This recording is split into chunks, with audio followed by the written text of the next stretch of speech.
Hi, Clutter Fairy fans. This is the Clutter Fairy Weekly for April 12th, 2022. I'm your co-host, Ed Gumnick, and I'm speaking with Gayle Goddard, certified professional organizer and owner of the Clutter Fairy in Houston, Texas. Hi, everybody. The Clutter Fairy Weekly is the webcast and podcast that digs deep into the clutter that piles up between you and the life you want to be living. We explore the habits and behaviors that lead to clutter, and we suggest strategies to slow the accumulation, reduce the collection, and comfortably manage the stuff we decide to keep. If you're new to our Zoom meeting, we want to let you know that you can share your comments and questions via the chat, and I'll try to make sure Gayle addresses them before we move on to another topic. You can also use the raise hand feature to let us know that you'd like to ask a question or make a comment yourself via audio or video. We're also streaming the webcast live on Facebook, so you can share your questions and comments there, and I'll relay them to Gayle. We're going to start today, as we usually do, by discussing last week's tittle, which was called How Ready Are You? The assignment was to begin or update your preparations for a crisis in your life or the life of a loved one. Let's hear from our participants in Zoom and Facebook who worked on either a list of useful information or your grab and go box this week. Please let us know in the comments. We heard from NJD on YouTube, who said, "Thank you for this very necessary info and the lists. Want to pass on an experience I had and to encourage others to take action if necessary. My father died unexpectedly when my sister was 11 and I was 9. Shortly after, our mother became ill and passed away a few years later. My mom had chosen her sister to be our legal guardian. Thank God that she and her siblings made this decision, and we were both lovingly taken care of even after we were married. Make any preparations necessary as life is so uncertain." Thanks for that, NJD. That's an example of, an extreme situation that you pray never happens, and sometimes it does. Most of the time we talk about end of life stuff, but that's a perfect example of two adults that didn't get to live their full active life. They're on the planet. They didn't get to be here, and they left kids behind, and thank God they were able to prepare for it. Yeah, I did get a lot of comments. We saw a lot of people talking about their own situation, places where it got hung up for them, challenges that they had to face. And I can tell that it resonated with people. A lot of people had either had an experience or heard about an experience and had things to say about it. So I know it's a hard topic to listen to. And we got a lot of comments like that. Oh, this is challenging. Oh, this is hard. But it's necessary, and we hadn't done it for a long time. So it's time to circle back for a minute. Yeah. We also had a comment from Mary who said, "I would add that writing down one's driver's license number would be beneficial. I misplaced mine and went online to the DMV site to get a replacement. It asked for my driver's license number, which I didn't have memorized." Right. Luckily, after spending most of the day looking for it, the license was stuck in a different slot, facepalm, but so happy to have found it. Thanks for sharing the great info in the podcast. Oh, you're so welcome. And we can all totally relate. You go online to do something, and you're like, yeah, we need the number. I'm like, I wouldn't be online if I had the number. Like, that's the whole point. But unfortunately, the companies cannot read our minds. So having that stuff, just a carbon copy of the credit cards and driver's license somewhere, a Xerox copy would be helpful. M said, "I didn't get far on the tittle, but thinking about it changed my attitude about my stuff. Imagining the landlord tossing family keepsakes into the dumpster got me started."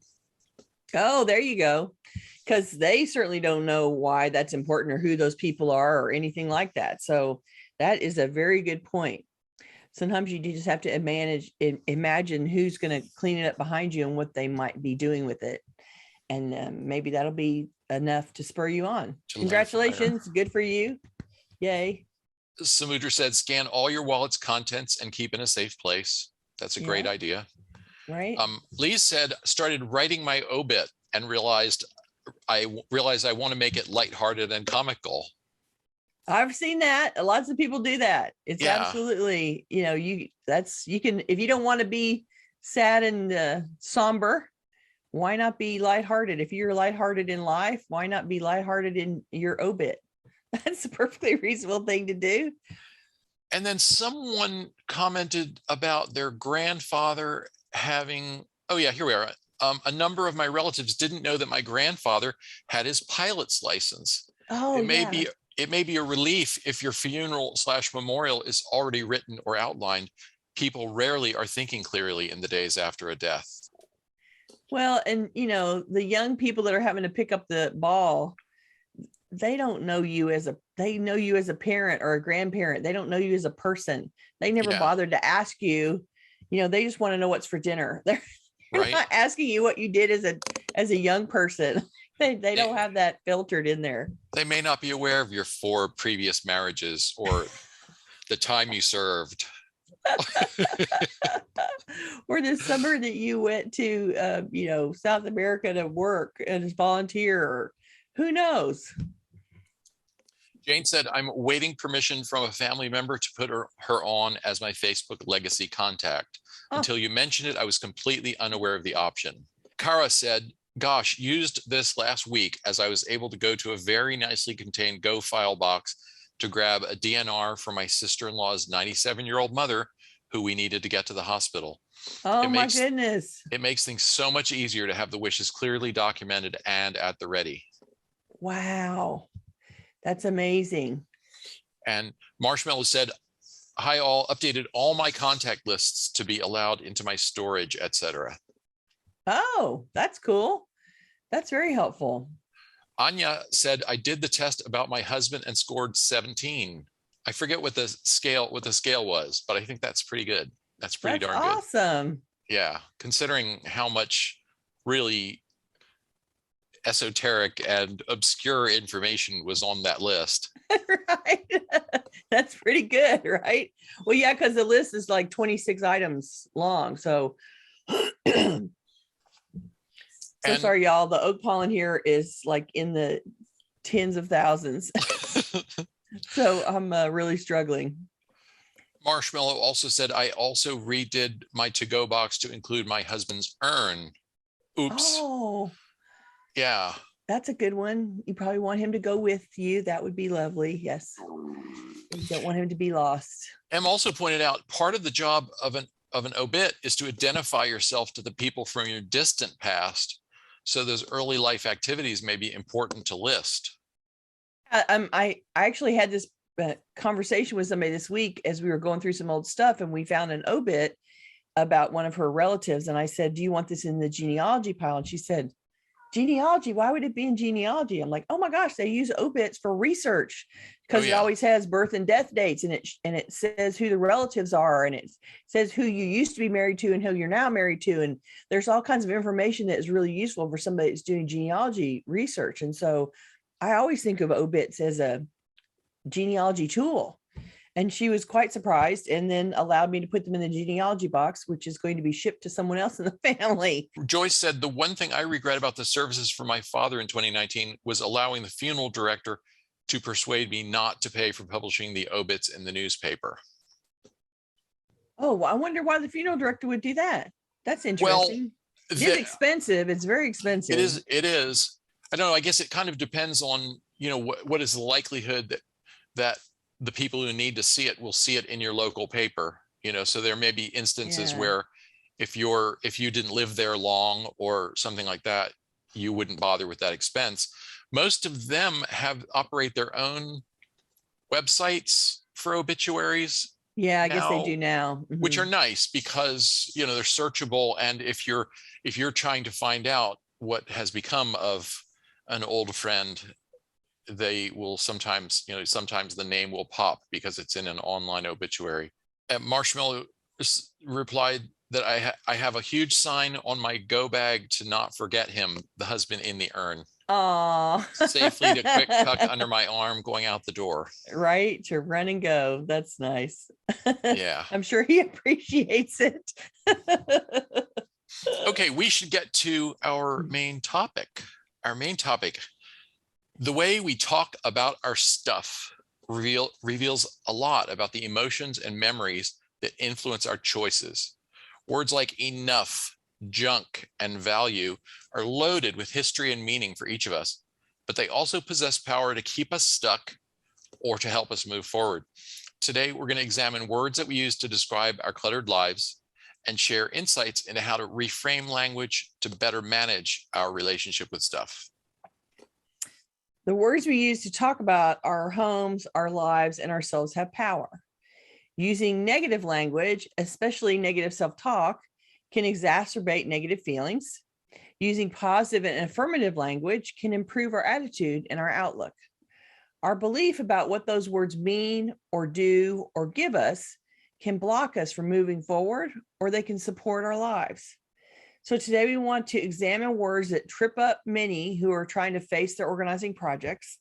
And we're hoping to spark some thoughts about how you use these words and how they might be stopping you or how they could be helping you. Clearly, the first word we have to start with is clutter, because that's like the end all be all why we're here, right?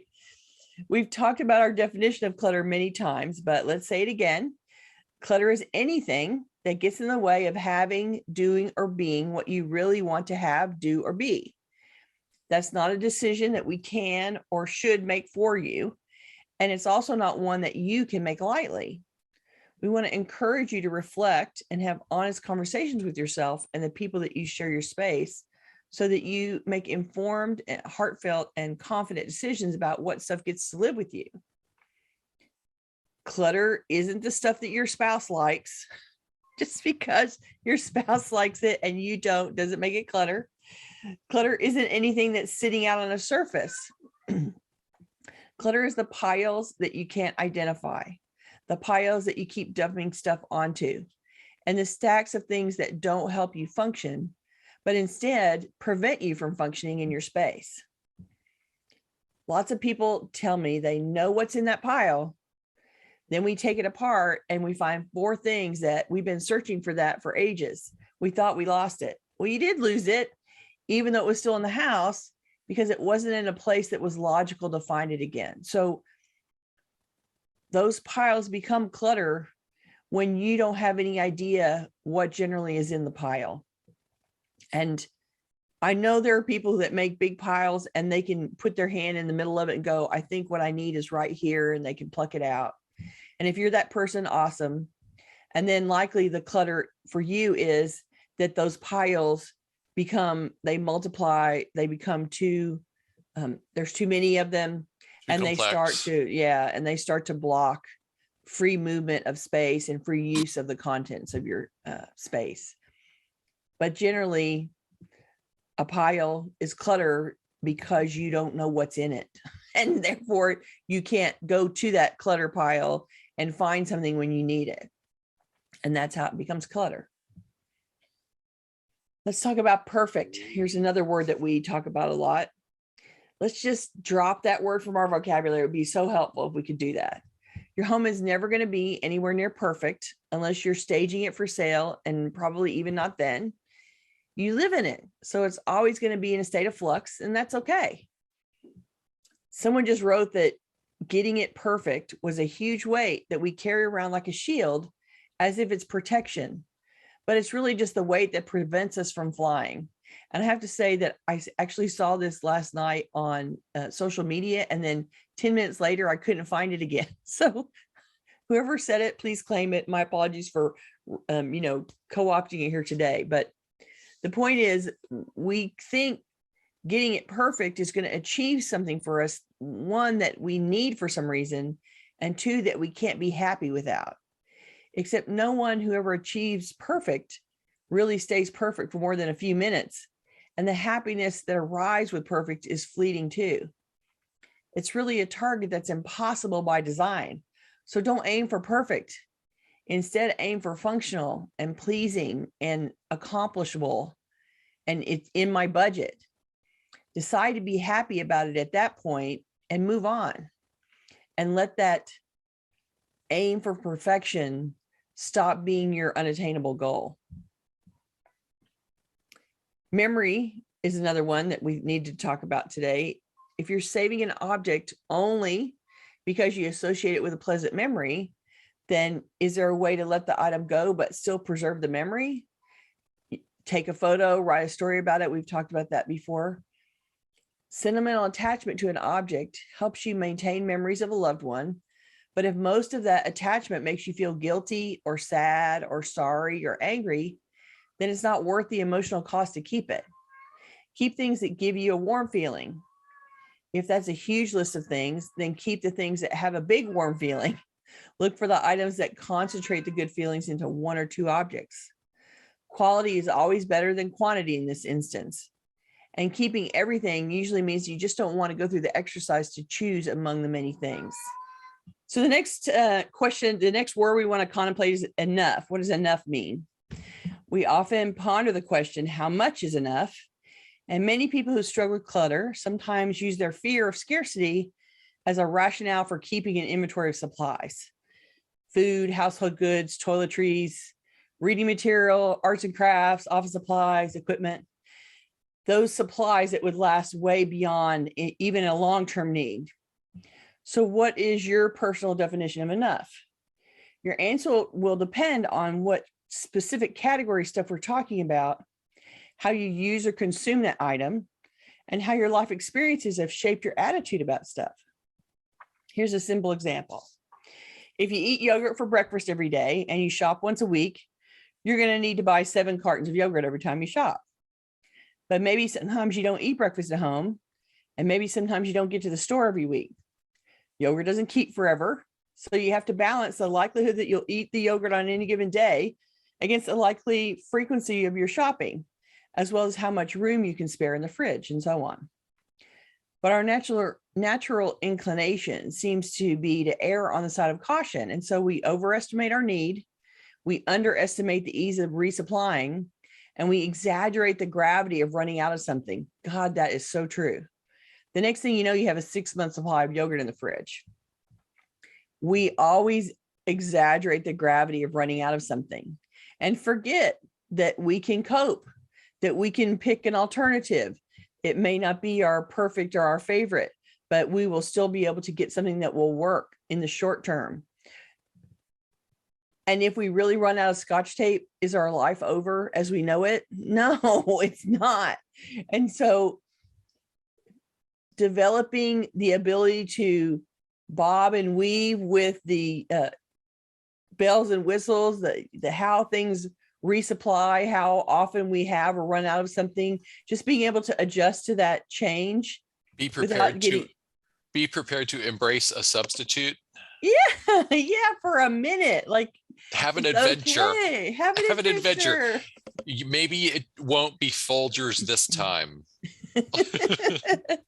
But even the one that you buy as a substitute is going to run out, and you're going to have to resupply that. And so there's always a little bit too much panic about not having something that is not really reflective of our ability as humans to adjust and cope and resupply with something else and live with what is available.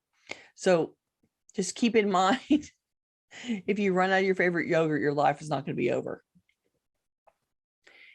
Here's the flip side of enough. Do you have enough space for all the stuff you're trying to store? Will you have enough time and opportunity to consume all those supplies before they degrade and become useless? If we try to keep enough of everything that we will ever need, we may find ourselves living in a warehouse, not in a home. And how much is enough when we're talking about things that fall outside the realm of basic human needs? When you have plentiful resources and live in an affluent society, it's easy to forget that you don't have to meet every desire every single time it arises. It's actually okay to allow yourself to run out of Oreos or Cabernet Sauvignon or fabric softener sheets or earrings. It's not going to kill you. And you can sort of live in that space of, I ran out of something for a minute, and see what happens. And this is the perfect place to talk about next, need versus want. It's easy to casually ignore the distinction between the things that we need and the things we just want very much. Need is about what supports your life, what allows you to do what you do. You need to eat, but you don't need 12 months of food in the pantry. You need some supplies against whatever emergency situation happens in your area, but you don't need a bunker full of stuff for a year-long standoff. Want is because you think it's cool. Want is something you think is pretty or fun or special. Want is only about your interest in something. The problem comes when you want more than you can actually fit in your space. Sometimes when you're hungry, you want to eat more than can actually fit in your stomach. We overeat and then we're totally stuffed. Keeping everything we want is a similar problem. When we take and keep things based solely on the fact that we want it with no other filter, then we end up buried in things that we wanted, but now can never find to use or play with. Wanting something is never enough of a filter. Want has to intersect with some practicalities, like how much time and space you have for this want. We all have an endless fountain of want, but we have finite space and finite time and resources. It's important to let what you want be bounded by your actual space and the time you have to play. So the volume of wants that you keep is manageable. You're not a toddler hoarding all the toys. Stand in the adult version of you and evaluate the want with more practical boundaries. Space is another word we want to cover today. Space is not for storage. Space is for living. Space can be empty. This is always a shocker to people when I tell them that. We clear out something that's been completely jammed up, and then they have an empty drawer, an empty cabinet, or an empty service. And it's like, oh my gosh, I got to start putting things in there right away. No, you can just leave it empty. It's okay. Filling a physical space won't fill your heart. Our emotional landscape is an internal space that isn't truly affected by a stuffed physical landscape. And if you're filling up your physical space to cope with an emotion like fear or loneliness or grief, it's time to reach out for guidance about managing your feelings in an internal way instead of the external attempt of stuffing your space with contents. Open space allows the freedom to move easily through our homes without risk or discomfort or struggling. That clutter is a barrier to easy movement, and moving things from place to place over again wastes a lot of your energy. And so that space, those empty spaces and things being in a space that's easily accessible means that it's easy for you to move around and you don't waste a lot of time shuffling things inside the space. What about junk? Junk is a good one, and it's totally subjective. What is junk to you may not be junk to others, and vice versa. We say words like junk really casually, but that might reveal our conflicted feelings about an object. Our suggestion could be, when you find yourself calling something junk or a similarly negative or dismissive word, spend a few moments reflecting on your word choice. Is junk an honest assessment, or are your feelings a mixed bag here? How do you really feel? Maybe you're just overwhelmed or feeling challenged by what to do with something. I think mostly the word junk reflects a level of frustration about the workload and how much time will be spent to solve a problem that one doesn't want to be bothered to solve. And in that position, standing in that level of frustration, suddenly everything is junk. The flip side of that is value. Value is largely subjective also, but that doesn't seem to stop us from trying to use the perceived value of things to justify the space that they take up in our lives. We talk a lot about the sunk cost fallacy, the pattern of thought that says that because we spend a lot of money or energy or effort or time on something, we're obliged to keep it. But that notion is based on a skewed idea of what things are worth based on what they cost, and it can keep us trapped in decisions that we regret. Yeah, that pair of shoes cost $300, but it turns out that they're unbearably comfortable to wear, and maybe you've changed your mind about the color. Don't use that $300 price tag as a distraction from your real assessment of their value, which is zero if you never wear them. We also attribute a lot of value to things that we consider rare or special or collectible. But I think sometimes that we assign value to things as a convenient way to keep from facing our actual feelings about them, which might lead to a difficult decision.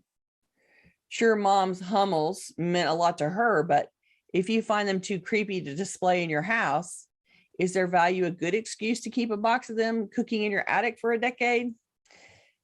That, and Hummels particularly, is one that they had a moment in time. Everybody bought them and spent money on them. They were considered the, collectible decoration that everybody wanted. And then that moment passed and the rest of us are like, really? What are we going to do with all these ceramic birds, Mom? Come on. Useful. This is a good place to remind you about the William Morris quotation, which was, have nothing in your houses that you do not know to be beautiful or believe to be useful. Usefulness can be a good standard, but we have to be careful not to confuse real usefulness, which is clear, straightforward, and quantifiable. I used this yesterday, I'll use it again tomorrow, with potential usefulness, which might just be a hiding place for a deferred decision. I'll use this when I have time to start painting again. We're not saying that you shouldn't hold on to anything unless you use it all the time, but we're suggesting that you examine any decision to keep something for its potential usefulness with as much skepticism and objectivity as you can muster. Ask yourself a few probing questions like, what's the time frame for this thing to be useful? How enthusiastic am I about taking up this activity again? Do I even enjoy rollerblading? I would say not anymore. Make sure an item's usefulness doesn't become an excuse to keep it when it no longer makes sense to give up space to it. Let's have some comments. We're ready for comments. Leela suggested, she says, enough to me equals easy to maintain. That's a great standard.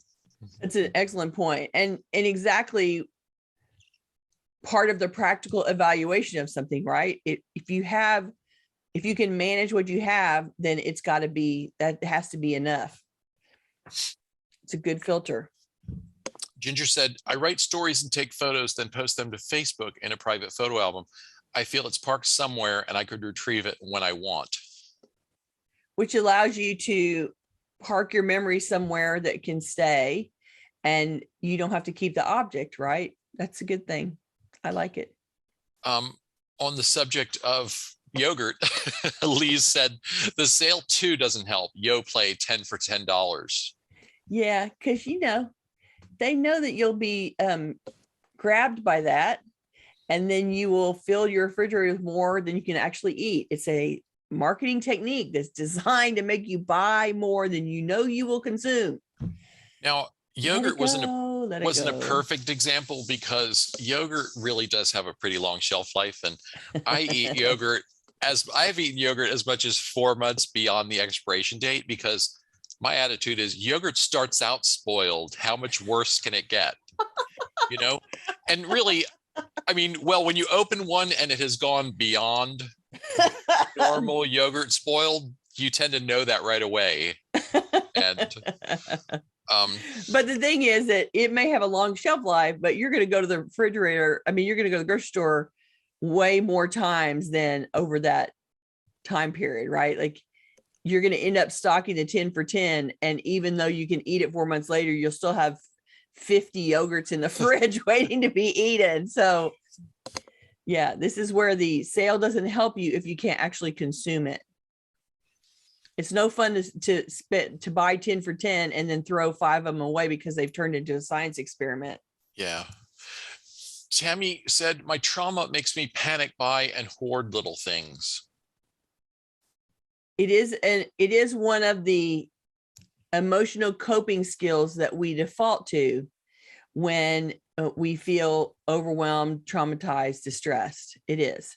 And learning some alternative coping mechanisms in that moment is really important. And so this is where I would take that sentence that you just wrote and go sit in front of a trusted friend, the therapist, whoever, the religious person that you interact with, that will allow you to talk about the fear, process how you feel, see if there's an alternative that you can do to calm yourself down, to make yourself feel less threatened, to get out of panic and into calm again before you go buying things. Yeah. Barbara said, this is on a lighter note, I apparently have a deep-seated fear of running out of Post-its, a lifetime supply in my closet. Post-its just seem so cool and useful, right? This is the office supply dilemma. They're designed to be useful. They all have a very specific function. And the problem is that you can't possibly use all of the office supplies that you have. That's just the drill. So I just keep cutting it in half. If you have a collection, cut it in half. And then later go back and cut it in half again, and then cut it in half again. And you just keep shrinking the population until it's down to, you have 3. And what if you actually ran out of Post-it notes? Oh my God, your life would be, you would be so thrilled, because then you could go to the store and buy a new Post-it note. And so Do you remember that give yourself that moment? possibility. Do you remember that moment in our working lives when suddenly Post-its were available in a color other than yellow? Yes. I wonder how many people still have like a hoard of fluorescent pink and green and all those new colors that were so fabulous, you know? Right. And then they started having memes on them and little cartoons and all that stuff. Yeah. It's so true. Ginger said, exploring other options to Folgers, that sounds sacrilegious. I only said Folgers because that's what my parents like. They like the Folgers decaf crystals. Right. That was their thing. I myself, well, and like, we all get attached to a favorite, right? But there's always a new one out there.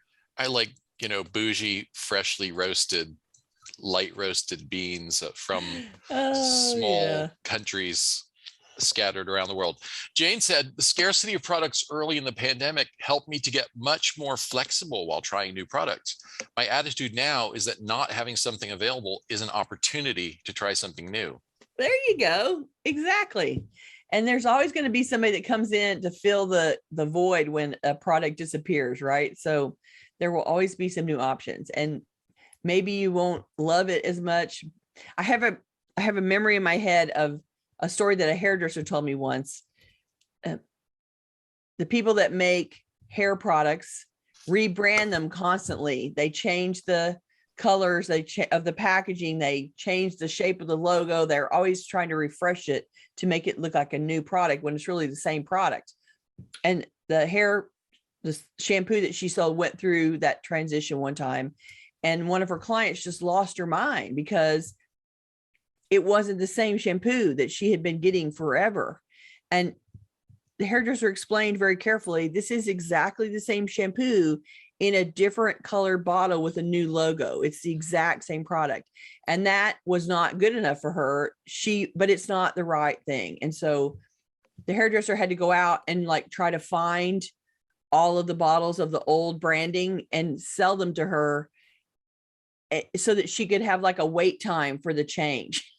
And by the time she ran out of the old ones, I'm sure they'd been through 17 more brandings and changes. And they were all that much farther down the road. Being super attached to a product's look is, you're guaranteed to be disappointed sometime in life. Being more flexible is a better way to live, right? I like it. It's certainly a more resilient way to live. Yeah. Samudra said, the original Lord's Prayer specifies, give us this day the food we need for today, or the things we need today. That's a good extrapolation of that. I like it. Yeah. And it's a perfect example of, they're talking about being in the moment and needing what you need now and only trying to worry about what is necessary today and not worrying about making sure you have 6 months of stuff down the road. Yeah. Ginger said, I've been trying less expensive options in my efforts to cut expenses. We've been doing a lot of that too. And we got HEB, which is where we like to shop in Houston, had some really wonderful store brand things that kind of, we tried at a time when maybe our first choice wasn't available. And then we're pleasantly surprised. And I tried something similar here with, we shop at a store called Food City, and they have a store brand for a whole lot of things. And they have a goldfish cracker alternative that are penguins. They're actually better than goldfish. Oh, there you go. To my taste, they're cheesier and crunchier. They're very There you go. crispy. And goldfish have sort of a subtle cheese taste, which they're now compensating for by having bags that are branded flavor blasted, and it's like, if you realize people want more flavor, why don't you just make them with more flavor? But I digress. You do. Clearly you have an opinion on the crackers. M says, on the subject of space, empty space is where the cats can romp. Exactly. Well, and if you're somebody that has pets, you may be comfortable with all of the piled up blocked things, but maybe you can adjust it to make it easier for your cats to play and have more room and space. They adjust to what you provide for them, but they will be much happier if it's not super crowded too. Yeah. Dogs will also adjust to whatever circumstances you put them in, but they won't be happy about it. They're kind of creatures of habit. And so every time you change things, dogs are like, what? I don't get it. Two different people chimed in almost simultaneously saying that we need t-shirts that say, filling your space will not fill your heart. Oh, there we go. Claire and Leela both grabbed that, jumped on that. Leela also said, stitch that on a pillow, make a poster. Right, exactly. Make that your, affirmation on the wall in the mirror in the bathroom. Yeah, it's a good one.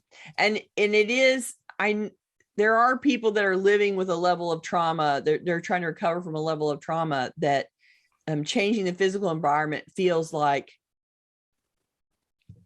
they're protecting their life that way, that it feels like the only way they can be calm.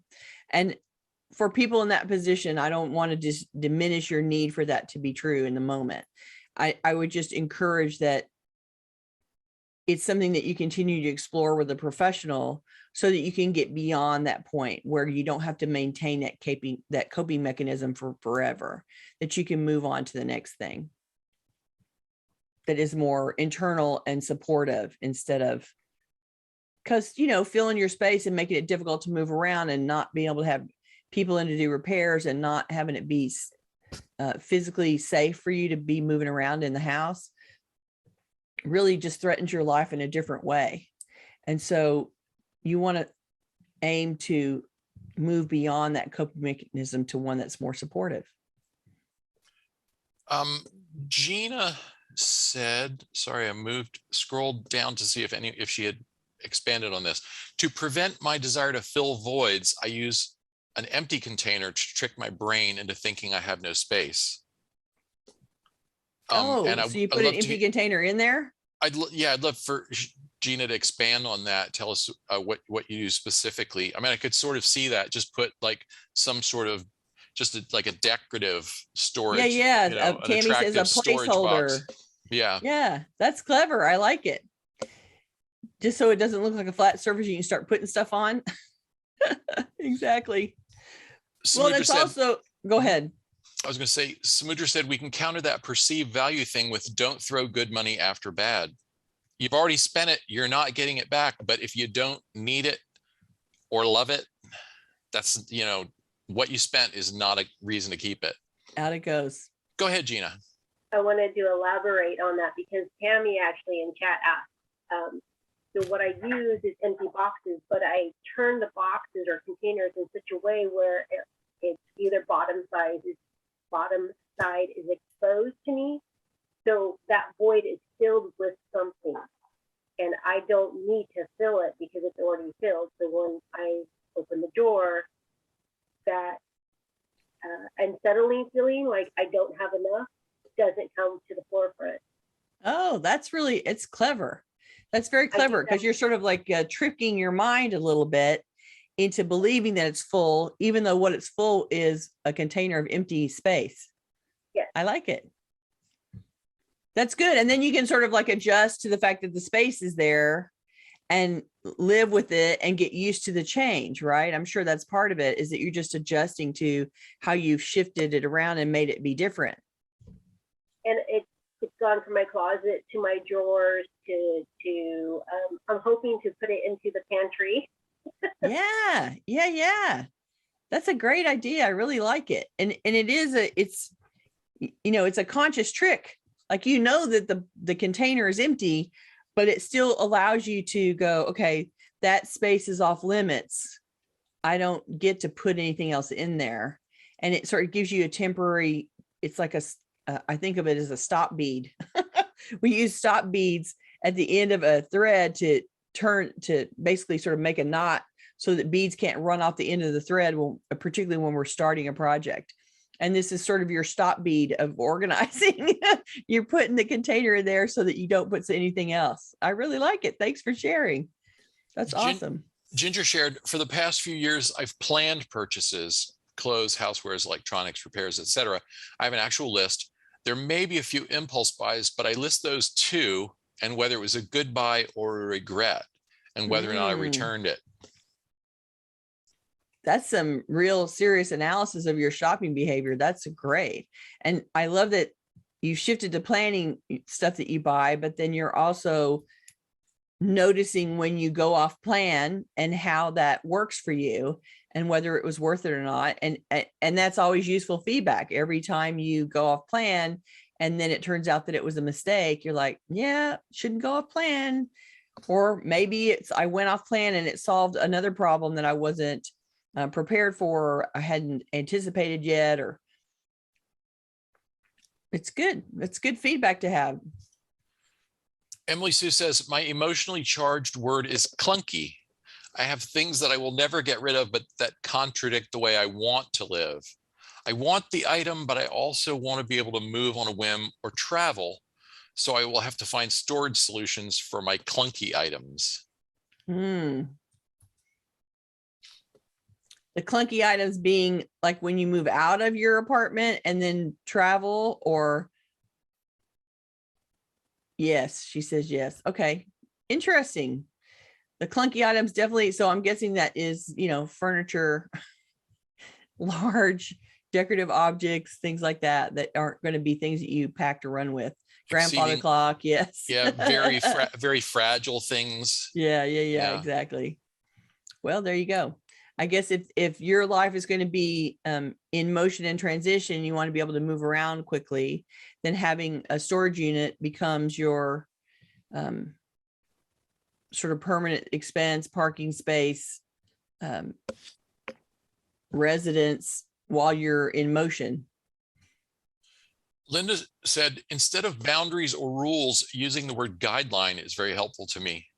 For example, I do not have rules or boundaries about keepsakes, but I do have a practical guideline, which has helped me save a small collection of special objects. That's good.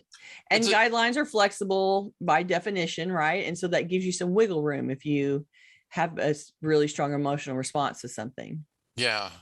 It's another great example of just how words have power, and which words we choose may reveal something about the underlying thinking. Like the word diet is so super loaded, it means to most people deprivation and starving yourself and cutting out all the things you really enjoy and suffering. And so, when if you're trying to lose weight, you need to really not think in terms of diet, but think in terms of what would be good for me? What are some things that are good for me that I can eat more of and enjoy? I struggle with that, needless to say. Yeah, right. Yeah. So Muja reminded us algorithms. We use we've talked about that in shows before, the concept of having algorithms, which is basically stating out loud parameters that you use to filter contents. And so an algorithm about clothing might be, if I haven't worn it in 6 months, I need to look at it and decide if it still needs to stay. If it's got a stain on it that I can't easily fix, if it has a tear in it that I can't easily repair, if I don't have the time to make repairs and I don't have time to fix stains, then the fact that it has a stain means I'm not going to wear it. I'm never going to get time to fix it. And that means it's time for it to go and let somebody else have the problem. Okay, one more comment, and then we need to get to some announcements, and then Okay. I'll come back to you for a final thought and the tittle and so forth. Connie said, one of the loaded words for me is later, as in do it later, buy it later, need it later. Think about it later. Yeah. Yeah. I had that. I encounter that one all the time with my clients. I put something in front of them and ask them to start working on it. And I get a lot of, I'll deal with that later. I can't deal with that now. Like, okay, but you're paying me to help you deal with it now. That's the point of our exercise here today. So sometimes I can push people and sometimes I can't. Sometimes it's really like what they're really saying to me is the emotion attached to this pile is so challenging that I cannot face it in this moment. So usually what I try to do is find out what what's making them say later and see if it's something that is strategic or like project planning. Is it later because you can't contemplate how to solve the problem, or is it later because thinking about it makes you want to sob? And so if it's more emotion laden, then maybe we can come back to it in smaller pieces. And I would often postpone in that moment so that we can talk about it separately from the stuff. But if it's, I don't know what to do with it, it's like, okay, then let's stop and figure it out. Like if what's hanging you up, if you're saying I'll deal with this later, really means I don't know what to do about this, then we need to stop and figure it out. And so later is a good postponement. That means that you will just touch things over and over again. And I used to do it.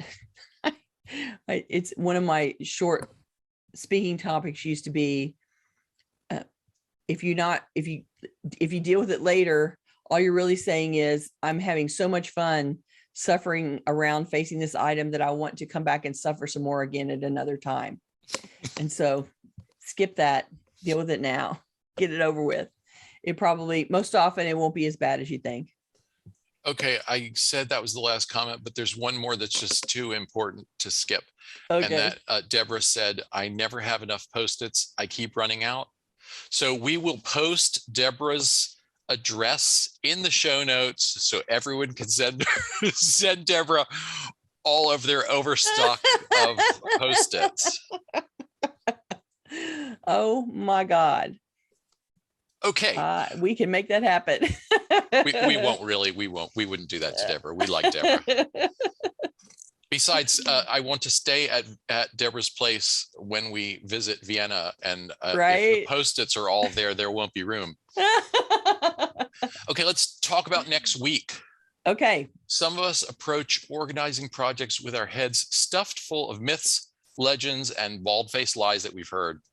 The products of popular TV shows, mass market books, nagging parents, and other people's confusion. In our next episode, we'll uncover the realities hiding behind some of these popular misconceptions about decluttering your stuff. Join us next week, April 19th, 2022, at the usual time for Decluttering with Bigfoot, Organizing Myths versus Reality.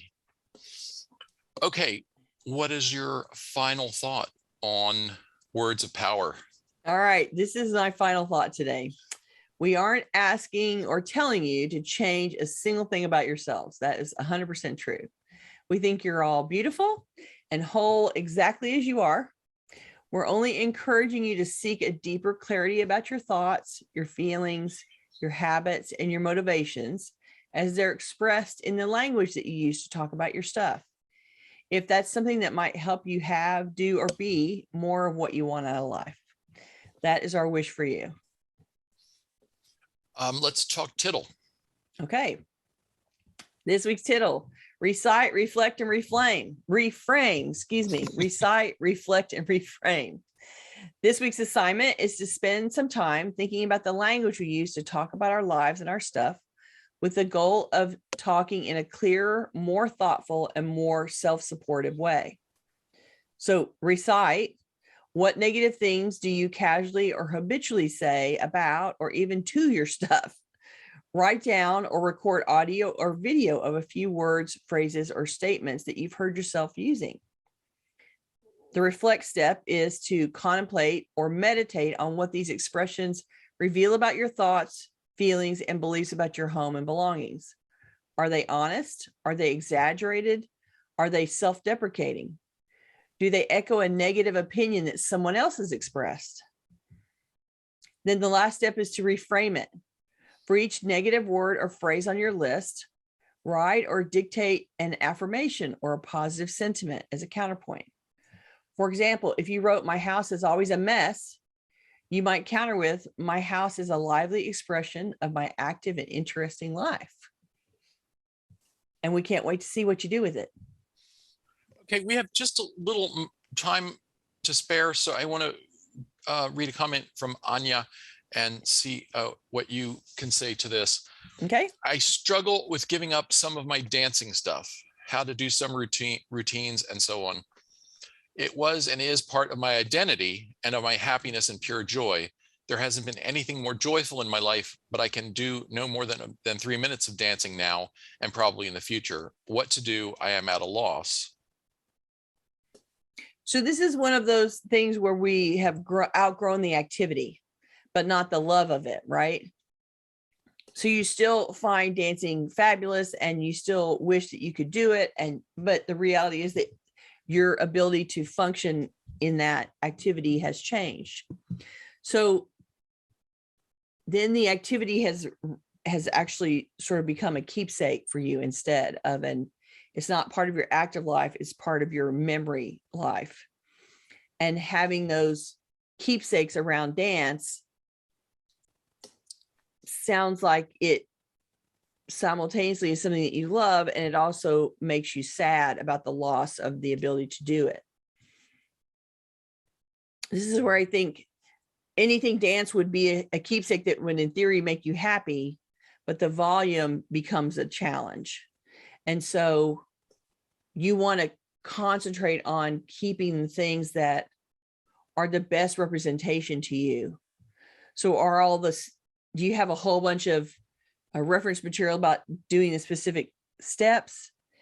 And maybe you can pick the 10%, 5%, 2% of those that are really the best examples and let the volume go. So you end up keeping a sample of all the things that you associate with your dancing life, but you keep a more concentrated layer of it instead. Does that make sense? You probably have a million tap shoes or million shoes that you would wear in that situation, but you can keep one or two of the shoes to show you your shoe collection as a keepsake and let the rest go on and be somebody else's.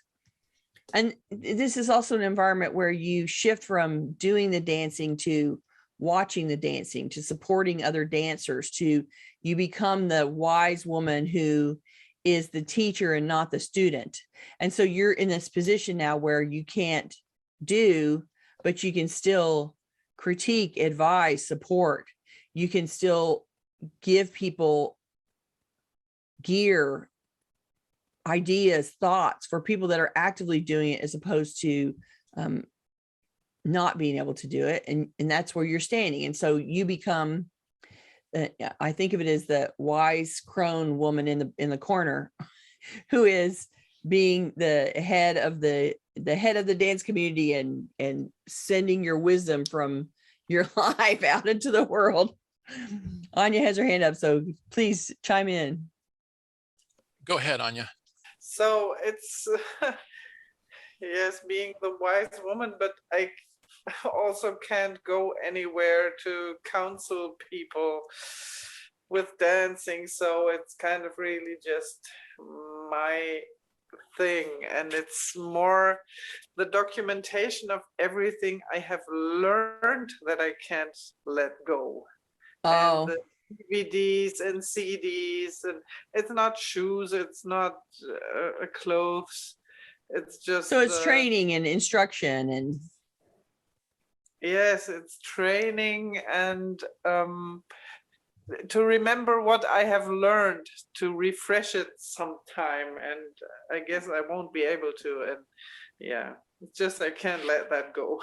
oh, well, you might consider if you can access some people who a Facebook group, a local dance troupe, there's companies and schools and all that kind of stuff.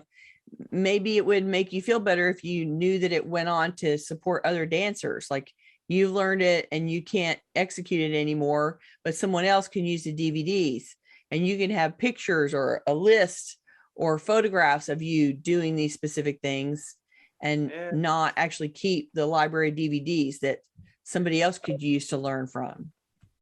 Yeah, I think nobody else can use it because I recorded the lessons I took and the special routines that I I was taught. And Right? it's not anything that I bought. It's just Oh, what right, I- right. Okay. So it's home videos. Yes, yes. Yeah. Well, so maybe you would rather have that in a digitized form so that you can play it on the computer and watch yourself dancing. Yes, I don't know. I don't know. Okay. Complicated. I'm so sorry. That's I okay. reflect. That's all right. But I hear the struggle here and I've heard that conversation, not just about, I mean, about anything where somebody is trying to, oh yeah, somebody says YouTube is full of home videos. You could post those videos online for people to watch as examples if they wanted to. And yes, it sounds like you're grieving the loss of the ability to do the dancing. And I totally understand that. We hear that a Yes, lot. That's what's, you know, you get to a point where you can't do it anymore and it's sad. Yes, and it's the only thing I was really, really, really good at. Right. So yeah. So maybe the trick is to figure out a way for you to have dance in your life, even though you can't actually do it yourself. Yes. Maybe it's, you know, watching recordings, participating in shows. You know, I mean, you can go and see things, but there's also, you know, there's all kinds of recorded of dancing things. Maybe you just need to be watching and experiencing someone else dancing, even though it's not you. Yes. Sometimes you just have to be the spectator instead of the active participant, but you can still enjoy dancing as a spectator and watching people do it. Yeah. We It's feel the hard. loss. Yes. So thank you anyway. You're it's welcome. You're welcome. quite complicated. Thank you. I think you should, you know, put your videos up on YouTube and let other people look at them too. Okay, I will think about that. Right? Right. Thanks, That's Anya. interesting. There's people on there's videos on YouTube of people running into walls. Why shouldn't there be videos of you playing Right. dancing, doing dancing exercises? That would be Okay, fun. we are just about out of time. Tammy asked, I wonder if we could post our affirmations somewhere to see everyone's. And yes, I'm going to show you again the where the show notes for this episode will be. That is at cfhou.com/tcfw115. That will be up tomorrow. I usually have the show notes posted by about 24 hours after the show itself. So those are posts on our website that have comments enabled, and so we'd be delighted if you shared your responses to the title there, and that's true as you work every them week. out. Yeah. If you're watching this on YouTube, we'd love for you to join us live. To get notifications about upcoming events, we invite you to join the meetup group by visiting cfhou.com/meetup. You can also follow us on Facebook by going to cfhou.com/Facebook, or join our mailing list by visiting cfhou.com/subscribe. We'd love to hear from you, so please send us your questions, comments, and topic suggestions on YouTube, Facebook, or anywhere else that you find us. You can always reach us through our website at clutterfairyhouston.com. Thanks everybody for coming. Anya, I hope you see that a bunch of people are saying that they want to see you dancing. So now you have an audience. You need to go put them out to satisfy your audience of all your dancing videos. And we will wait patiently to see them out there. And we will see you guys next week. Thanks so much for coming. Bye-bye.